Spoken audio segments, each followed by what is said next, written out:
Muy buenos días, bienvenidos a este espacio de formación virtual generado por Fundación Unipymes con el objetivo de entregar herramientas para el crecimiento empresarial de nuestra comunidad. Hoy nos convoca la conferencia ¿Cómo deben declarar renta las personas naturales? Soy Miguel Gelo, junto con Juan David Alzate y María Mercedes López, les damos la bienvenida. Nos acompaña Germán Augusto Ramírez, contador público, especialista en administración y auditoría tributaria de la Universidad Jorge Tadeo Lozano, especialista en contabilidad financiera internacional de la Universidad Javeriana, con más de 15 años de experiencia en temas legales, contables, tributarios, de auditoría y control interno. Asesor en implementación de sistemas de control interno y planeación fiscal en diversas compañías del sector comercial, industrial y de servicios. Germán es un reconocido conferencista a nivel nacional.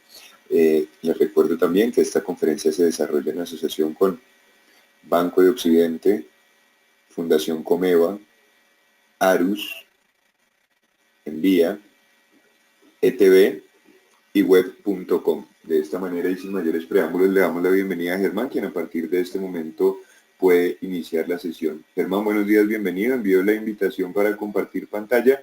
Confirmo en cuanto estemos viendo. Buenos días, Miguel. ¿Me confirmas, por favor, si ya tenemos acceso a la pantalla?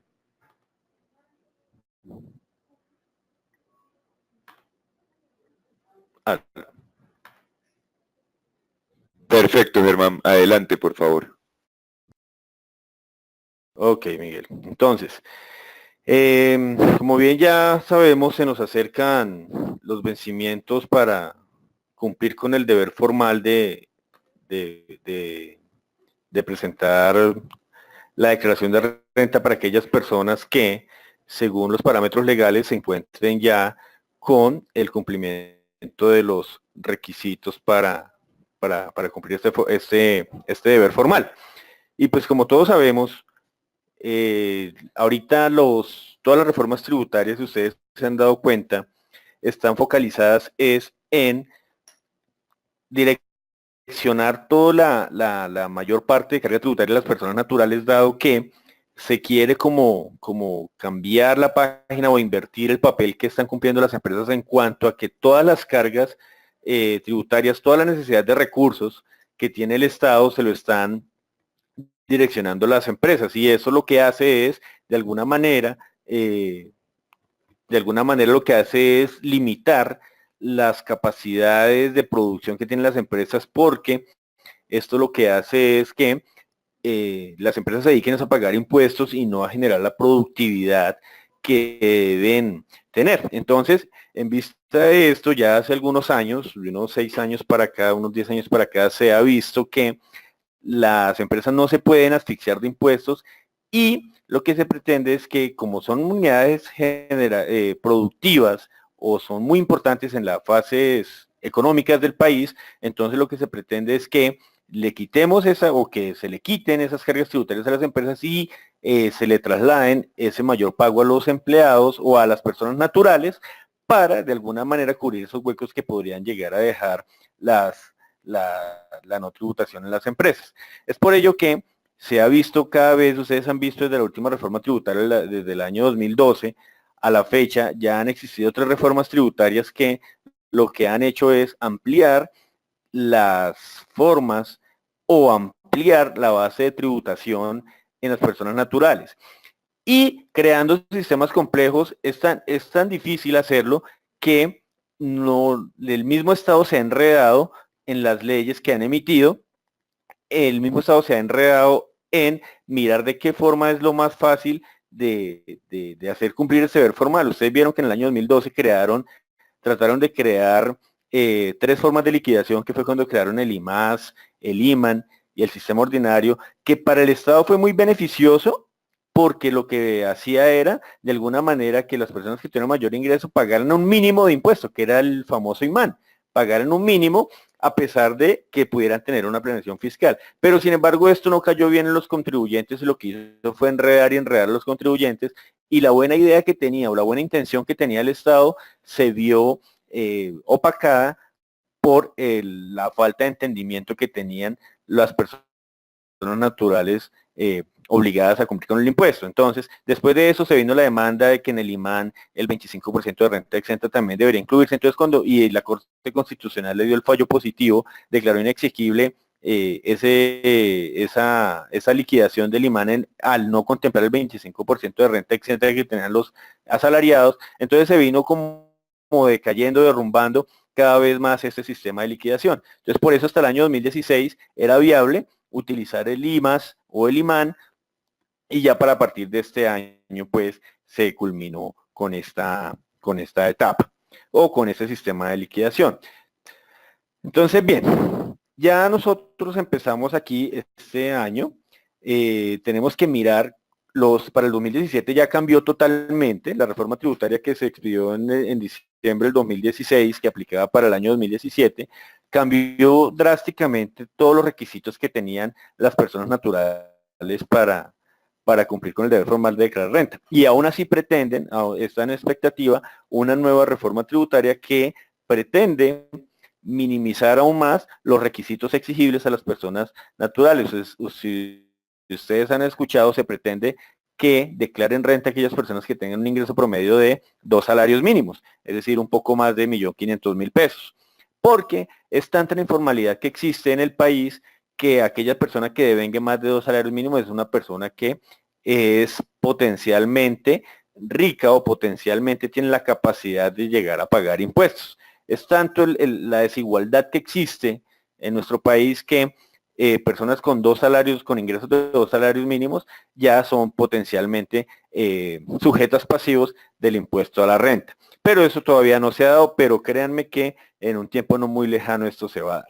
Entonces lo primero que nosotros tenemos que hacer como personas naturales, nosotros como contadores y aquellos que no son contadores, también verificar que cualquier movimiento, cualquier transacción que nosotros hagamos en el sistema financiero o en el propio comercio legal, ya podemos estar cumpliendo alguno de los requisitos para cumplir con el deber formal de declarar renta. Entonces tenemos que identificar todos esos requisitos que hay al artículo 592 del Estatuto Tributario nos exige. Declarar no significa pagar. Siempre tenemos que tener eso en cuenta, que podemos estar obligados a declarar si cumplimos alguno de los requisitos señalados allá en el artículo 592, pero es simplemente un deber formal. Ahora, si no cumplimos ese deber formal, sí podemos hacernos acreedores a una sanción por extemporaneidad al no cumplir con ese deber, ¿sí? Pero no le tengamos miedo a la declaración de renta, porque muchos podemos quedar obligados a cumplir con un deber formal, es simplemente un deber formal. Y pues ya los que tienen unos ingresos de mayor cuantía, pues sí ya pueden caer en el deber formal y el deber de pagar. Ok, bien, entonces, tenemos que ver unas generalidades de quiénes son los que deben pagar el impuesto a la renta. Entonces, por allá la Constitución Política nos habla de unos principios fundamentales que es el de equidad y progresividad, ¿cierto? Y entonces busca, siempre que usted o que el Estado, a través del Congreso, o el municipio a través del Consejo, o el departamento a través de la Asamblea, etcétera, vayan a crear algún tipo de contribución o algún tipo de impuesto, se mire primero la capacidad de pago que tengan las personas o el contribuyente, el sujeto pasivo que va a ser sometido al impuesto. Entonces, por eso les hablaba yo que ya según los estudios que han hecho y demás, ya miran que personas con ingresos de más de 1,5 millones de pesos mensuales pueden tener la capacidad económica para pagar impuestos. Son estudios que se hacen. ¿Y por qué 2 salarios mínimos? Porque los demás no se ganan ni siquiera 2 salarios mínimos. Entonces, siempre hay que mirar la equidad y la progresividad en el impuesto. Es el principio que existe. Si se cumple o no, pues ya son otros temas, pero para efectos de impuestos, siempre hay que mirar la equidad y la progresividad. Los formularios sobre los cuales se debe presentar la declaración de renta, ustedes vieron que hace poquito, como cerca del mes de abril, ya se denunció el formulario, el 220, para las personas naturales. Antes existía el formulario 220 y el 110 para personas naturales. Los dividía entre unos obligados a llevar contabilidad y otros no obligados a llevar contabilidad. Ahorita existe el formulario 210 para personas naturales y por allá el 110 también para personas naturales, pero solo si no son residentes. Sí, más adelante vamos a hablar de lo que es residencia y no residencia en términos fiscales. Pero actualmente solamente aplica el formulario 210 para personas naturales. El 110 ya no aplica para las personas naturales residentes, sino que únicamente se utiliza para aquellos no residentes. Las fechas de presentación y pago, ya el calendario tributario se expidió desde noviembre del año 2017 y para personas naturales van desde el 9 de agosto de 2018 hasta el 19 de octubre, de acuerdo a los dos últimos dígitos de el NIT o cédula del contribuyente o del declarante, empezando con el 99 y finalizando en el 01, que es el día 19 de octubre del año 2018. Ok, entonces hay 5 requisitos para aquellas personas que están obligadas a declarar o que son posibles declarantes. Entonces el primero de ellos es el patrimonio. Aquella persona que primero cuando nosotros vamos a mirar si somos declarantes o no, primero tenemos que ver qué tipo de patrimonio, cuánto es el monto del patrimonio que nosotros tenemos o los posibles declarantes tienen. Los ingresos, cuánto es el monto de los ingresos obtenidos durante el año 2017, cuáles fueron los consumos que tuvo con tarjeta de crédito, si la tuvo, ¿sí? Con tarjeta de crédito. Si no tuvo tarjeta de crédito, entonces mirar cuáles fueron las compras y consumos que se hicieron en efectivo y demás. Y si no hizo compras en efectivo ni nada de eso, entonces van y miran qué movimientos de consignaciones bancarias realizó. Ok. Entonces, aquellos obligados por patrimonio. Entonces, por patrimonio se mira siempre es el patrimonio bruto que se tuvo en el año 2017. ¿Y patrimonio bruto qué quiere decir? El valor total de los activos que yo poseo sin deuda. Es decir, si usted compra un inmueble y ese inmueble le vale 200 millones de pesos, pero esos 200 usted debe 190, no importa. Usted tiene un patrimonio bruto de 200 millones, independiente de que tenga una deuda de 190 millones y su neto sea de 10 millones de pesos. Aquí lo que se mira es el patrimonio bruto para determinar si está obligado o no a declarar. Entonces, primero a 31 de diciembre tienen que mirar que ese patrimonio bruto sea igual o superior a 4.500 millones, a 4.500 VT. Si este valor es superior a 1.400 VT, está obligado a declarar. ¿Y cuánto valen las 4.500 VT? Valen 143.366.000 pesos. Si su patrimonio bruto es de 142 millones, no está obligado a declarar. Si su patrimonio es de 200 millones y debe 190, está obligado a declarar porque aquí lo que se mira es el patrimonio bruto. Entonces, de acuerdo a la VT, miramos la VT para el 2017 regida es de 31.859 pesos. Es el patrimonio bruto, es el total sin deuda. ¿Sí? Porque mucha gente me ha encontrado con el concepto errado o la interpretación errada que se hace y es que como la gente a veces tiene inmuebles y los debe todos piensan que no tienen nada. No, para efectos de impuestos, para efectos de renta, se debe mirar es el patrimonio sin deuda. ¿Ok? Ahí sí como dicen, nadie sabe lo que tiene, pero la DIAN sí sabe todo. Ok, listo. Ingresos. Entonces vamos a hablar de los ingresos. Ya vimos que el primer requisito es el patrimonio. Si supera los 143 millones de pesos, está obligado a declarar por patrimonio. Pero digamos que usted no tiene patrimonio, que usted no tiene nada. Usted solamente recibe sus ingresos por la prestación de servicios o por la vinculación laboral que tiene con algún patrón. Entonces, aquí ya empieza el cambio drástico que hubo con la reforma tributaria del año 2017. Ya estamos en 1.400 VT. Por allá desde el 2012 siempre se declaraban aquellos que tuvieran ingresos de más de 110 millones de pesos. Ahorita ya vamos en 44 millones de pesos y probablemente eso se va a reducir mucho más adelante cuando, por en el 2018-2020, cuando salga una reforma tributaria, es posible que estos rubros bajen para los obligados a declarar renta. Entonces, si usted tuvo ingresos por 1.400 VT, es decir, por 44 millones de pesos, también está obligado a declarar. Pero ojo, que aquí estamos hablando de ingresos brutos también, de ingresos brutos. Es decir que, por ejemplo, usted tiene trabaja y devenga un salario mínimo. Entonces ese salario mínimo le da 13 millones de ingresos al año. No estaría obligado a declarar. Pero por allá recibió una herencia. O sufrió algún siniestro y recibió una indemnización. Y esa indemnización fue de 50 millones de pesos. Entonces, los 12 millones que recibe el salario mínimo más los 50 millones le superan los 44 millones de pesos. En ese caso, estaría obligado a declarar. Entonces, esas son las interpretaciones que siempre deben darse, porque uno siempre, cuando le hablan de ingresos, uno piensa que, o se tiene la concepción que son los ingresos operacionales o son los ingresos habituales que yo obtengo por el ejercicio de alguna actividad. No, la norma le habla de ingresos brutos. Es decir, que si usted por ahí se ganó una indemnización o se ganó una herencia o de pronto vendió algún bien y eso le superó los 44 millones, está obligado a declarar renta. Entonces siempre se debe mirar en contexto o en conjunto los 5 requisitos. La única forma de que no esté obligado a declarar es que no cumpla con ninguno de los 5 requisitos. E ingresos con tarjeta de consumos con tarjeta de crédito. Esto hasta el 2016 eran 2.800 VT. Ahorita ya lo bajaron a 1.400 VT. Antes era de 82 millones de pesos, 76 millones de pesos. Ahorita ya vamos en 44 millones de pesos. ¿Y qué pasa? Aquí, ¿quiénes pueden quedar inocentemente? ¿O quiénes pueden omitir el deber formal de ir a presentar la declaración de renta? Resulta que ustedes han visto o han vivido todas esas promociones de compras de cartera, de ventas de cartera, etcétera.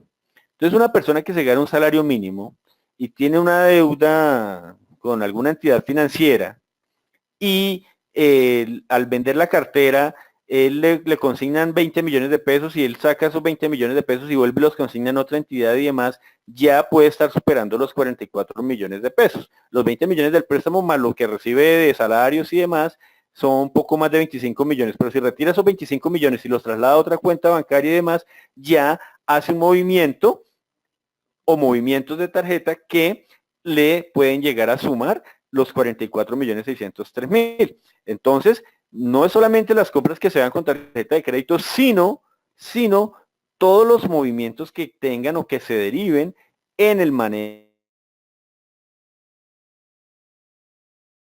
El valor bruto del consumo de la tarjeta de crédito. Muchas personas caen, es por eso por el ejemplo que les doy de las compras y ventas de tarjeta. Como el banco reporta todos esos movimientos a la DIAN, cuando usted llegue y dice que no está obligado a declarar porque nunca tuvo un movimiento tan alto, la DIAN va y le dice que mire que el banco tal le transfirió a tal cuenta y el otro banco le transfirió a su cuenta y demás.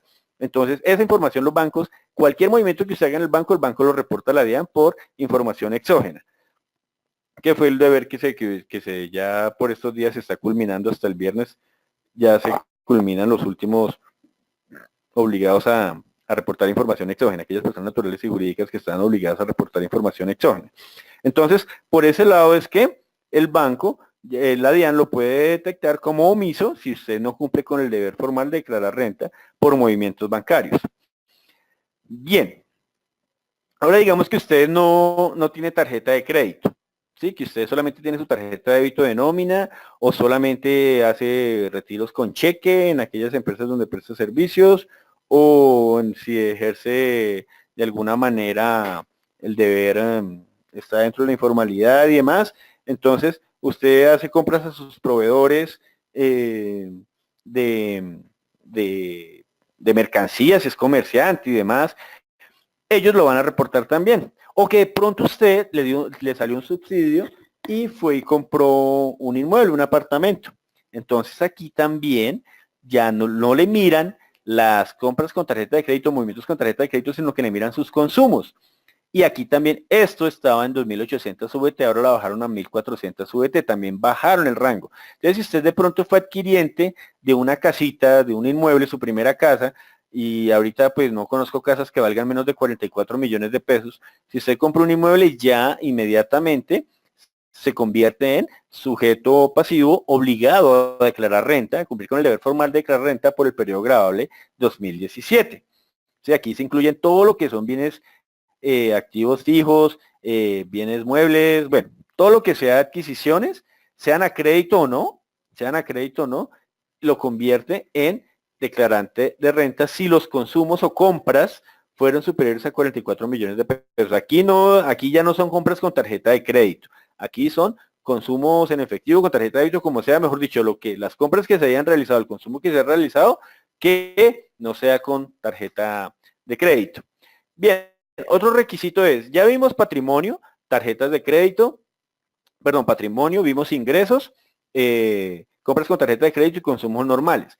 Entonces, si usted no cumplió con ninguno de esos requisitos, si usted no tiene patrimonio, no tiene ingresos fijos, no tiene tarjeta de crédito, no hizo compras, pero tiene una cuenta bancaria y de pronto usted prestó esa cuenta bancaria para que alguien hiciera alguna consignación o que recibiera algún giro y demás, pues puede verse obligado a declarar renta. Sí, usted puede ignorar que esté obligado a declarar renta porque de pronto sus movimientos son muy pequeños, pero como los bancos reportan absolutamente todo, entonces la DIAN tiene toda la información de los bancos. Lo que usted haga en el banco, inmediatamente la DIAN lo sabe.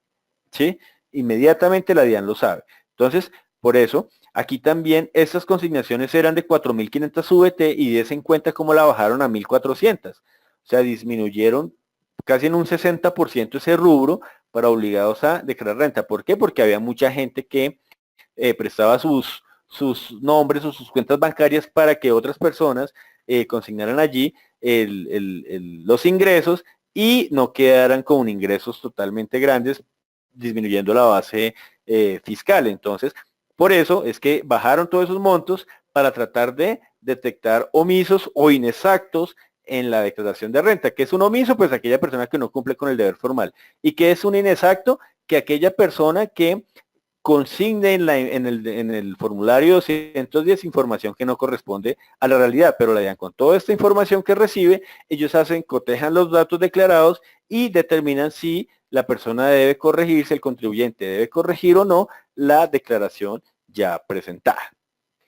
Bien, después de cumplir esos 5 requisitos, ya si cumplimos uno de los 5, estamos obligados a declarar. Con tan solo uno que se cumpla, ya estamos obligados a declarar. Para la única forma de no declarar es que no cumpla con ninguno de los 5 requisitos. Que no cumpla con ninguno de los 5 requisitos. Bien, entonces ahora, ¿cómo se determina el impuesto?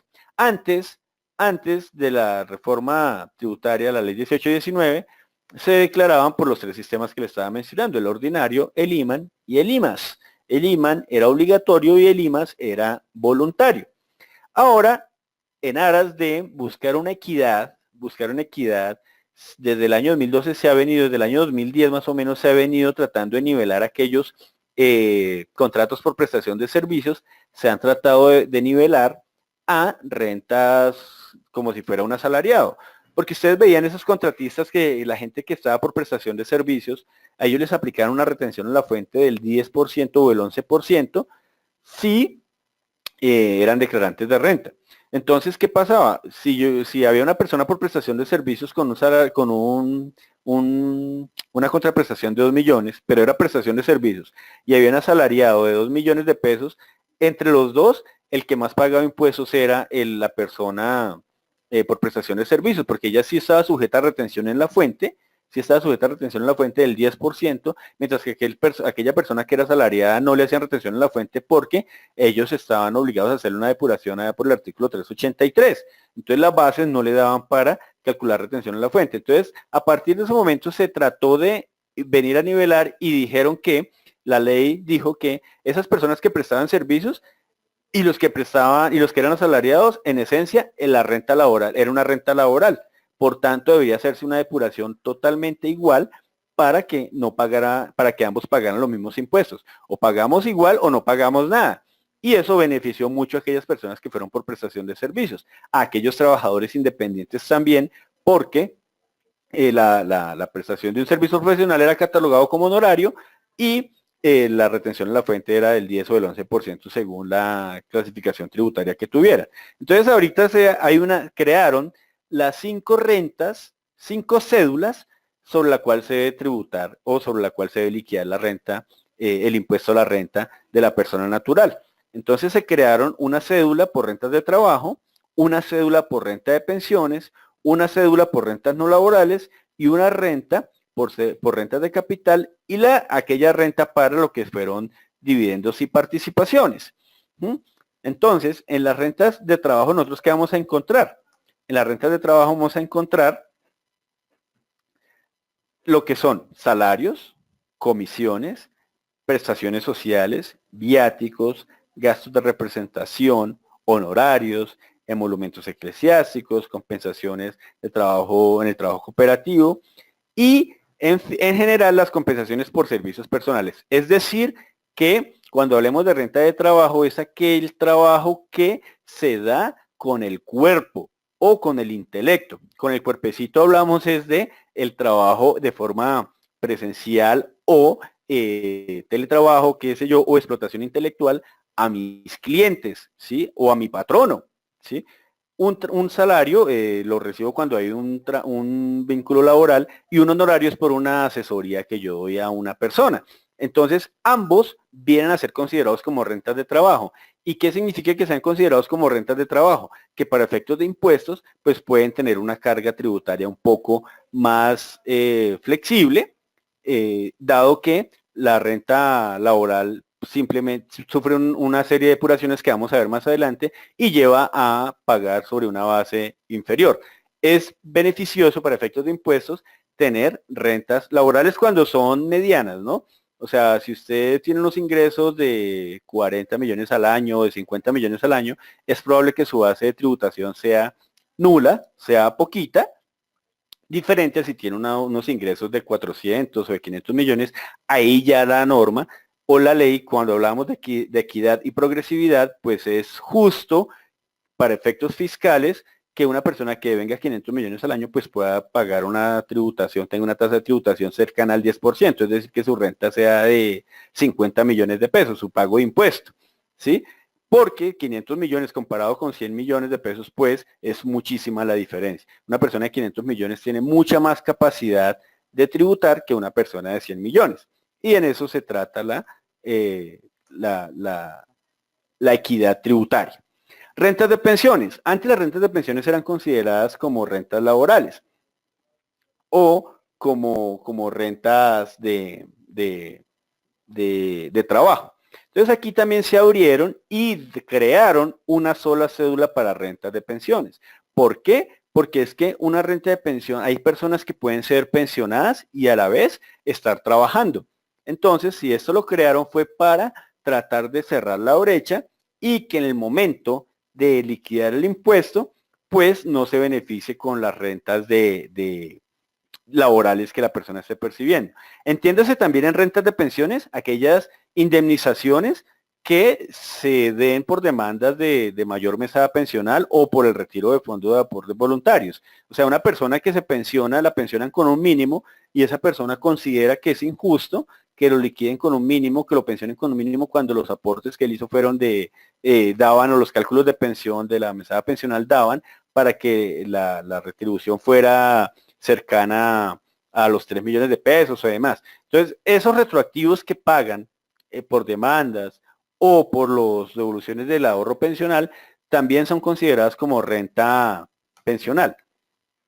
Las rentas de capital, pues aquellas personas que viven que son los rentistas de capital, que viven de las rentas de sus activos fijos o de sus activos móviles y demás, tales como inversiones que tengan o la explotación de franquicias y demás, son, mejor dicho, que no hagan nada con su cuerpo, a diferencia de las rentas de trabajo. Aquí en las rentas de capital es aquellas personas que no hagan nada con el cuerpo, sino que vivan de sus activos. Esos son los considerados como rentistas de capital.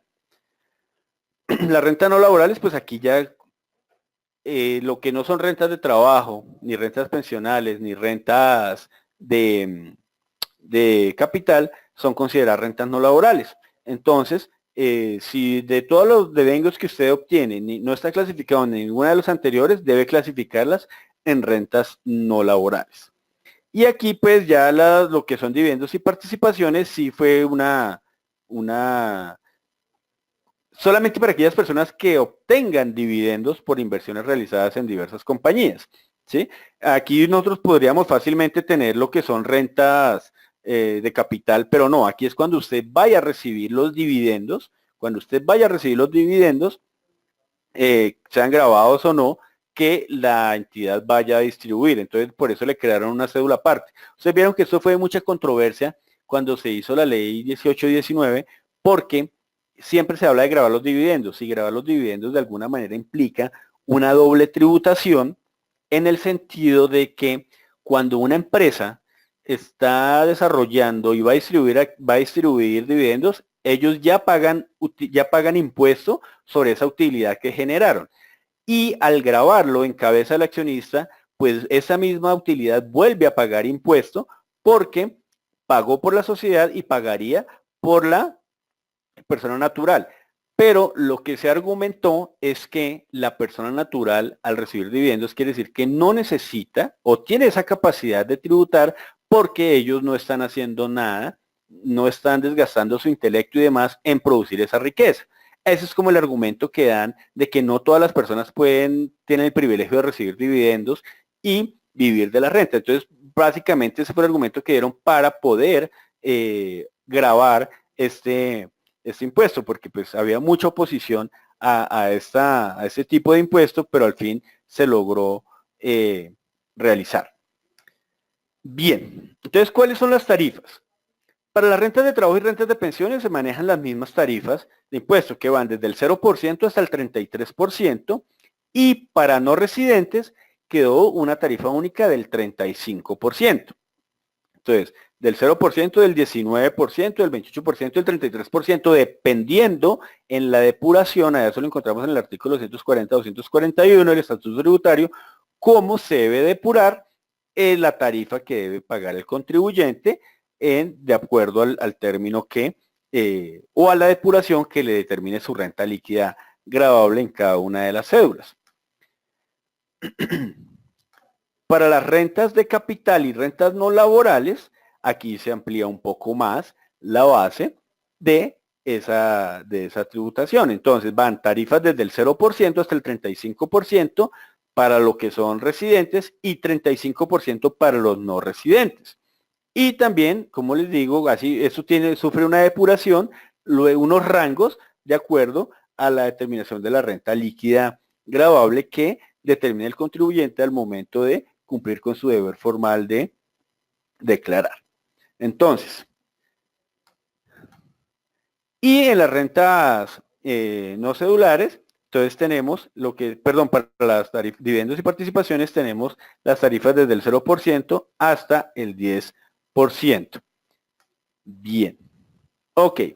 ¿Cuáles son los límites que existen para la depuración en la renta líquida? Entonces, lo que son aportes voluntarios y aportes a las cuentas de fomento a la construcción, de ahorro fomento a la construcción, que son las cuentas AFC, tienen un límite. Este límite lo mantuvieron. De cualquier tipo de renta mantienen el límite del 30% sobre el ingreso laboral gravable, o máximo hasta 3.800 VT, es decir, un poco más de 90 millones de pesos.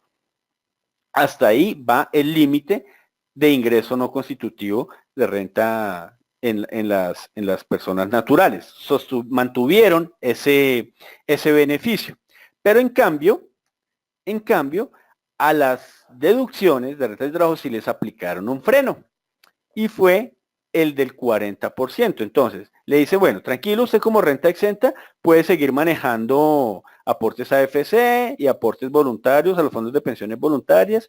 Y ojo, que aquí dentro de esa renta exenta también le aplicaron una reducción al 25% de renta exenta. Entonces, la norma lo que le dijo fue, tranquilo, mantenga como renta exenta aportes a los fondos a las cuentas AFC y a los fondos de pensiones voluntarias, ¿sí?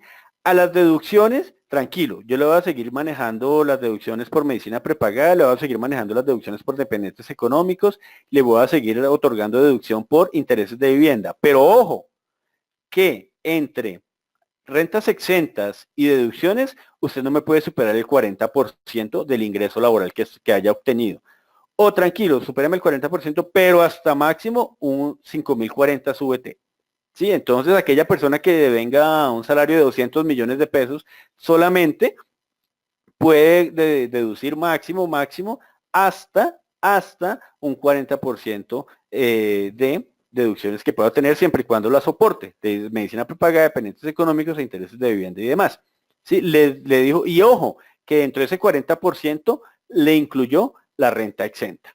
Es decir, que usted ya tan solo tiene un 15% para maniobrar entre aportes voluntarios y ahorros AFC y demás deducciones, porque ya usted como renta de trabajo tiene por ley un 25%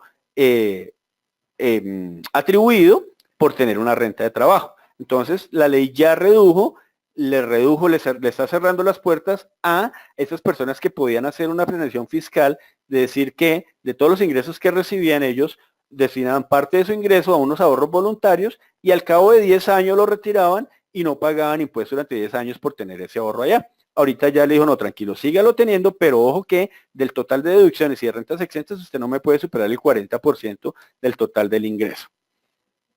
En las rentas de pensiones, pues bien, el ingreso no constitutivo de renta ni ganancia ocasional para rentas de pensiones y para rentas de trabajo, pues sigue siendo los aportes a salud obligatoria que se tenga.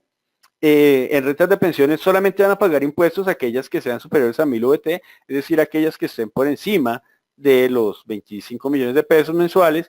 Ya vemos que aquí hay como una especie de equidad. Aún eso está en pelea, pretenden aún gravar más las pensiones onerosas, las pensiones de mayor cuantía, para tratar de minimizar el impacto que se tiene sobre las personas, sobre las rentas de trabajo que son inferiores. Pero digamos que por el momento lo que está vigente son aquellas que son superiores a 1000 VT, las que vendrían a pagar impuesto de renta.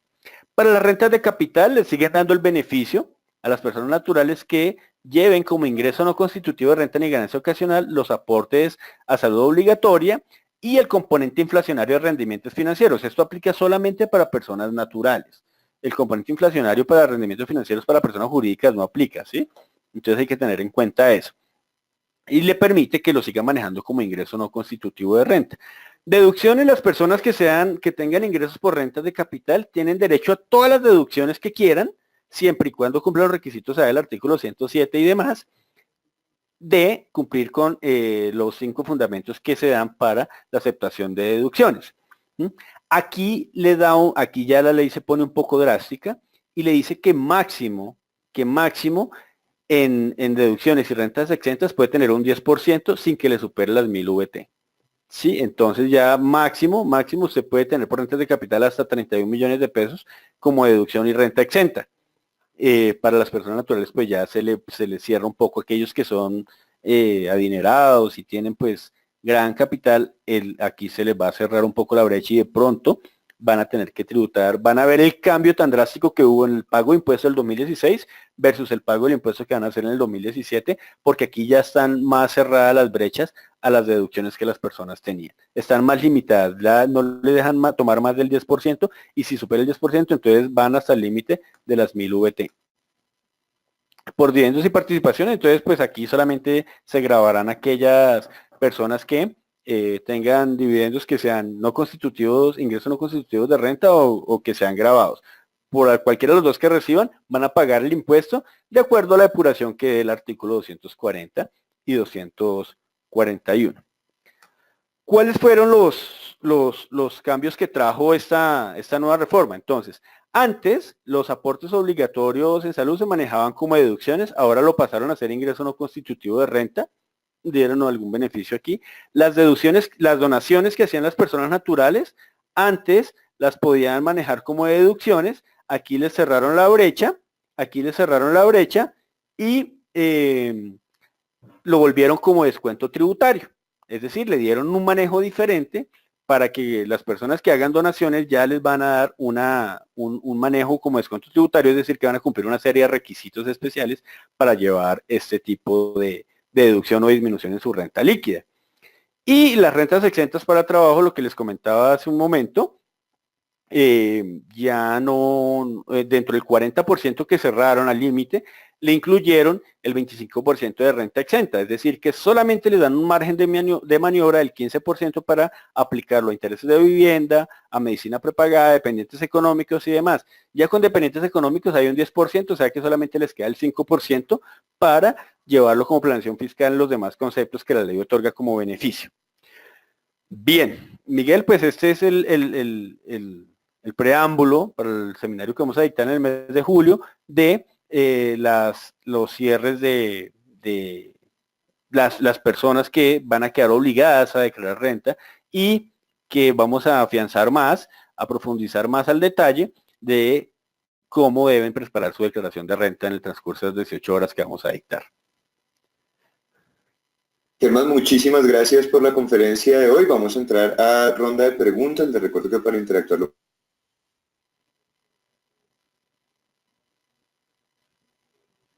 la manito de color verde, pueden formular sus preguntas y comentarios vía chat. Antes de iniciar con la ronda de preguntas, vamos con nuestra acostumbrada encuesta interna para conocer sus apreciaciones con respecto a la sesión. Para contestar, solo deben dar clic en una de las opciones en pantalla. La pregunta es,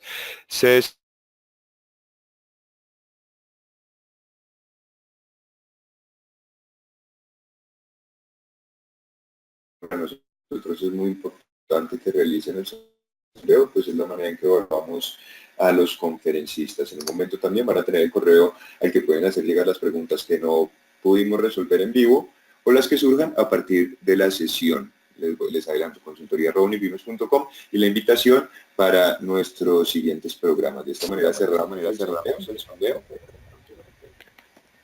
Iniciamos con pregunta de... Perdón, iniciamos con pregunta de Lady Marcela Buitrago. Si nunca se ha declarado renta, ¿puede tener multa? Si nunca se ha declarado y está obligada, cumplió con alguno de los requisitos, claro que tiene multa. Ya hay una sanción por extemporaneidad. Gracias, Germán. A ver, bueno, vamos con pregunta de, van llegando bastantes, también agradecimientos. ¿Cómo se determina la residencia fiscal? Pregunta Jesús Alirio. Bueno, estos requisitos están contemplados en el artículo 10 del Estatuto Tributario. Hablamos de 183 días, ya sea de forma continua o discontinua en el país, sin importar si es de un año a otro. La norma habla de 183 días de forma continua y discontinua. Es decir, que si de pronto la persona llegó en el mes de agosto del año 2017 y retornó al país de origen en diciembre, entonces ya tuvo 5 meses de residencia. Y de pronto vino en el mes de febrero y duró otros 90 días. Ahí ya esa persona cumplió el requisito de residencia fiscal y si cumplió alguno de los 5 requisitos que ya mencionamos, esa persona ya es residente fiscal y queda obligada a cumplir con el deber formal de declarar la renta. Pero eso está en el artículo 10 del Estatuto Tributario, todo el tema de residencia fiscal. Gracias, Germán. Germán Hincapié pregunta, ¿es cierto que una vez se declara renta, a partir de ese momento se debe declarar renta todos los años? No, eso es falso. Eso es falso. La renta es un periodo, es un impuesto de periodo, es por periodo. Hoy, yo compré una casa hoy que superó los 44 millones, quedé obligado a declarar renta, pero vivo de un salario mínimo. Es decir que de aquí en adelante yo ya no voy a declarar renta porque no cumplo ni el tope de ingresos, no cumplo ni el tope de patrimonio, no cumplo el tope de movimientos bancarios. Mejor dicho, si usted durante el año no cumple alguno de los requisitos, no está obligado a declarar renta. Se declara renta es por el periodo en el que quede obligado o que cumpla uno de los requisitos del artículo 592 solamente. Continuamos con pregunta de Sandra Cova. ¿Qué debe declarar un extranjero si es residente? El extranjero está obligado a declarar por los impuestos, por los ingresos que obtenga en el país, solamente. Si es un nacional que tiene activos en el exterior y demás, los nacionales estamos obligados a declarar por las rentas mundiales. Pero si es un extranjero que solamente viene y obtiene los ingresos aquí, solamente declara por esos ingresos obtenidos acá solamente. Gracias, Germán. Pregunta Natalia Huaca. Buenos días. ¿Cómo se da el tratamiento de las personas naturales? Miguel. Aló. ¿Aló? ¿Me escucha, Germán? ¿Me repite la pregunta? ¿No la escuché? Sí, señor. Dice, ¿cómo se da el tratamiento de las personas naturales que tengan ingresos que los clasifiquen en régimen común? No, aquí no importa si es régimen común o no. Por eso acabaron el formulario 110 para personas obligadas a llevar contabilidad, que eso fue el énfasis que les hice. Ya hay 5 cédulas que tienen 5 tipos de renta, de ingreso, y esa depuración se hace de acuerdo a la cédula que tenga. Entonces, si es del régimen común o no, no importa, no importa. Si es un comerciante de régimen común, pues estará clasificado allá en las rentas no laborales. Si es un independiente que obtiene sus ingresos por honorarios, declarará sus rentas, y es régimen común, declarará sus rentas por rentas de trabajo. Si es una persona régimen común que vive de arriendos, de inmuebles comerciales y demás, es régimen común, tiene rentas de capital. Aquí ya la clasificación tributaria que ese contribuyente tenga no importa. Por eso les dije, el formulario 110 se acaba. Como veníamos hasta el 2016, el 110 era para obligados a hallar contabilidad. Ahorita el 110 solo queda para personas naturales no residentes. De resto, toda la persona natural queda volcada al formulario 210 y declarará, depurará su renta o calculará su renta de acuerdo a el tipo de ingreso que tenga, lo clasificará en una de las 5 cédulas que está establecida en la ley. Gracias, Germán. Siguiente pregunta de Mayra Simanca. ¿La compra de una vivienda que esté pagándose a través de un crédito hipotecario se debería tener en cuenta para declarar renta? Sí, sí, sí. Aquí hablamos desde patrimonio bruto.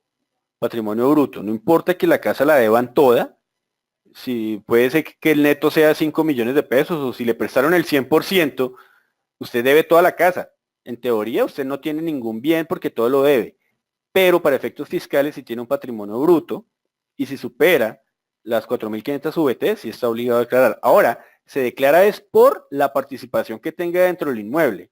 Si de pronto compraron la casa y esa casa pertenece a 3, a 2 o más personas, usted declara es por la participación que tenga. La participación que tenga. Si usted tiene un 20% y ese 20% no le da las 4.500 VT, pues no está obligado a declarar. Sí, eso es como una aclaración que hay.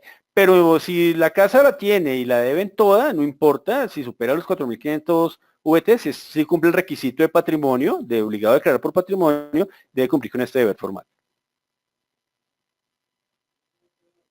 Gracias, Germán. Pregunta William Pita. Buenos días. ¿En qué cédula se clasificaría una persona dedicada al transporte de carga? Estaría claramente como una renta no laboral. Gracias, Germán. Pregunta Luis Eduardo de la Espriella. ¿Cómo aplica la renta presuntiva para la determinación del impuesto? Uy, esa pregunta está muy buena y digamos que la norma dejó muchos vacíos, en cuanto a la renta presuntiva que se deben liquidar para las personas naturales. Esto lo vamos a ver más adelante en el seminario cuando empecemos a dictarlo, pero la renta presuntiva no quedó de alguna manera bien diseñada y lo que dice la norma es que, y un concepto que salió hace poco de la DIAN también dice que cuando la renta presuntiva sea mayor a la renta que usted calculó por la cédula que le haya correspondido, debe sumarlo a las rentas no laborales. Me parece un absurdo, una cosa muy inequitativa, incumpliendo uno de los principios básicos de la creación de impuestos y de la determinación de impuestos, porque viene, o sea, la persona que tenga que declarar por presuntiva queda castigada y va a pagar un pocotón de impuestos al sumarlo a las rentas no laborales. Ustedes vieron que la depuración de eso tiene un límite solamente al 10% y no le deja depurar nada y usted tiene una renta laboral que nunca, una renta no laboral, perdón, que nunca trabajó por ella ni nada, sino que se la ganó porque su renta presuntiva fue superior. Entonces, ese tema es muy injusto, pero la norma habla de que cuando tenga acceso a renta presuntiva, tiene que llevar el total de la renta líquida presuntiva a rentas no laborales. Y ahí pues va a pagar un impuesto alto. Ahí es cuando ustedes tienen que asesorar a sus clientes, los que tienen clientes para creación de renta, y las personas naturales tienen que asesorarse muy bien cuando tengan ingresos, cuando su renta presuntiva sea superior, tienen que mirar cómo manejan eso para ver qué deuda o cómo pueden disminuir ese patrimonio líquido para que no los castiguen, no le castiguen la renta presuntiva, porque hay casos donde simplemente por el hecho de tener un inmueble, ya, y usted no tiene nada, usted es muy juicioso, pagó todo, pagó su crédito rápido, liberó su inmueble rápido, pero tuvo ingresos muy chiquiticos, entonces lo van y lo determinan por renta presuntiva del año inmediatamente anterior y ya le da un impuesto a pagar demasiado alto por no haber planeado muy bien la forma como debe declararse esto. Pero ese tema de la renta presuntiva quedó muy muy abierto, muy mal interpretado, no quedó regulado. Yo creo que eso tiene que salir un decreto que regule eso, una ley que corrija eso, porque ahorita está muy inequitativo ese impuesto por renta presuntiva, si la renta presuntiva va mayor a alguna de las rentas líquidas que ya vimos.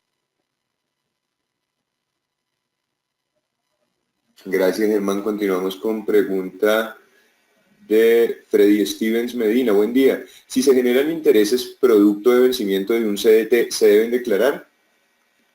Claro, claro, todo se debe declarar, todo, absolutamente todo. El banco simplemente lo que coge es su cédula, los movimientos que tuvo su cédula y se los pasa a la DIAN. Eso es lo que hace el banco. ¿Sí? Y ya la DIAN le dice, vea, yo tengo esta información, por favor, con su declaración, esto me debe coincidir, si no me coincide, justifíqueme por qué no coincide. Pero todo se debe declarar, todo en lo absoluto.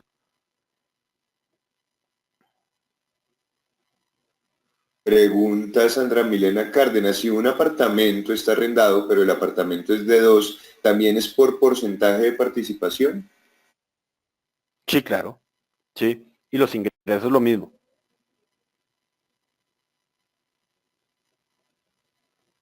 Gracias, Germán. Pregunta María Fernanda Cataño. Buenos días. Cuando un inmueble está en fiducia civil, ¿quién debe declarar el inmueble?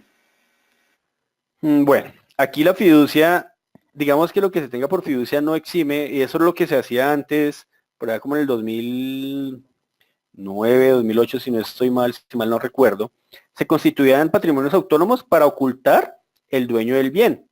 ¿Mm? Entonces, ahorita digamos que si yo tengo el inmueble en la fiducia lo voy a declarar y demás, pero a mí me toca declarar la participación que yo tengo en la fiducia. Y de igual forma, la fiducia, cuando haga su reporte de información exógena, ellos van a decir, mire señores, yo tengo estos inmuebles, pero estos inmuebles son de tal persona y tal persona. Luego, la información que la fiducia reporte con la que yo voy a declarar deben coincidir exactamente.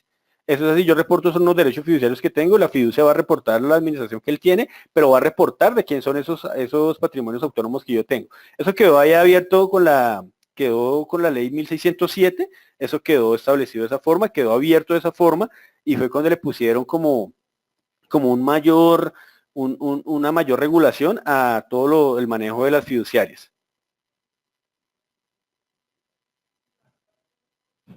Pregunta Luis Adriano Callejas. Determinación de renta, perdón un segundo que van llegando más preguntas.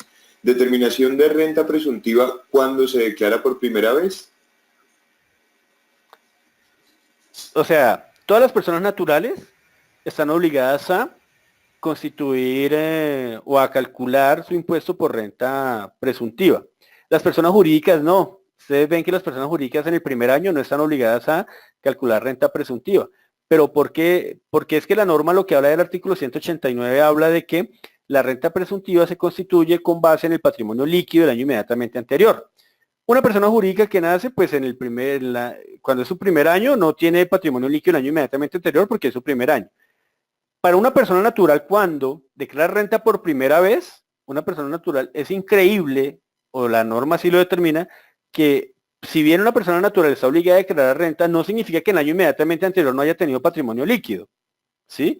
Entonces, una persona natural que declara por primera vez sí está obligada a calcular renta presuntiva con base en el patrimonio líquido que él tenga el año inmediatamente anterior. ¿Y cómo se calcula ese patrimonio líquido el año inmediatamente anterior? Pues él tuvo que haber tenido unos inmuebles, tuvo que haber obtenido unos saldos en la cuenta bancaria, tuvo que haber obtenido unas joyas o tuvo que haber obtenido unos electrodomésticos, qué sé yo, algo que tuviera valor, y por eso la norma presume que toda persona natural del año inmediatamente anterior haya obtenido un patrimonio líquido. Entonces a las personas naturales no les aplica la misma legislación, la misma regulación que las personas jurídicas en cuanto al cálculo de la renta presuntiva. Gracias, Germán. Pregunta, perdón, me regreso un poquito, siguen llegando bastantes. Luis Eduardo de la Espriella. ¿Se debe calcular la renta presuntiva por cada grupo de cédula líquida gravable o por el total de las cédulas y cuándo y cómo se realiza el procedimiento de renta por comparación patrimonial? Ojo, ojo porque cuando hablamos de cédulas, de rentas cedulares, estamos hablando de ingresos. Estamos hablando de ingresos. La renta presuntiva se da por patrimonio. La renta presuntiva se da por patrimonio, luego no tiene nada que ver una cosa con la otra. Las rentas cedulares son muy diferentes a la renta presuntiva. Sí, al cálculo de la renta presuntiva. son temas totalmente diferentes. Y la renta por comparación patrimonial, pues allá mismo el estatuto la describe y es cuando usted incrementa sus activos y su impuesto respecto al año inmediatamente anterior disminuye. Si usted no tiene un soporte para eso, una justificación de por qué incrementó su patrimonio y no su impuesto, si usted no tiene la justificación, pues la norma claramente le dice que aquello que no sea justificable se llevará como renta líquida y sobre ese valor pagará el impuesto. Pero la renta por comparación patrimonial no es otra cosa que justificar el incremento que usted haya obtenido sin incrementar el impuesto. Si usted, de pronto usted pudo haber incrementado su activo sin haber obtenido ningún ingreso, es decir, usted se le valorizaron los inmuebles, hicieron una obra, una carretera o hicieron una obra que le dio valorización donde usted está ubicado y su patrimonio, su inmueble pasó de valer 100 a 500 millones de pesos. Pero usted no hizo nada para obtener ese incremento patrimonial. Simplemente fue una valorización que se le dio. De pronto tuvo que haber pagado una contribución por valorización al ente territorial y ahí no hay lugar a una renta por comparación patrimonial porque usted no obtuvo ningún ingreso para incrementar su patrimonio. En esos casos es justificable. Pero digamos que usted hoy tenía un inmueble de 100 millones y mañana tiene un inmueble de 500 millones y en el 2016 pagó un impuesto de 500.000 pesos y en el 2017 va a pagar un impuesto de 100.000, pues ya es como ilógico, ya se sale como de lo cotidiano, como de lo razonable. Entonces en ese caso ya pues tiene que ir a demostrar por qué es que usted está pagando un menor impuesto en el 2017 pese a haber incrementado su patrimonio. De pronto pagó las deudas, que tenía, entonces le incrementó su patrimonio líquido y demás. Son muchas variantes las que hay ahí, pero el principio general es que a mayor patrimonio hay un mayor ingreso y a mayor ingreso mayor impuesto. Germán, muchísimas gracias por la conferencia de hoy. Infortunadamente por cuestiones de tiempo no podemos seguir resolviendo en vivo. No obstante, en pantalla tienen el correo al que pueden hacer llegar las preguntas, consultoría@unipymes.com, y la invitación para el programa que va a estar a cargo de Germán, que inicia en julio, ahondando en el tema que vimos hoy. Germán, en nombre de Fundación Unipymes expresamos nuestro agradecimiento. A ustedes, señoras y señores, mil gracias por su permanencia y atención. Fundación Unipymes les desea una feliz tarde. Hasta pronto. Feliz tarde, muchas gracias, Miguel.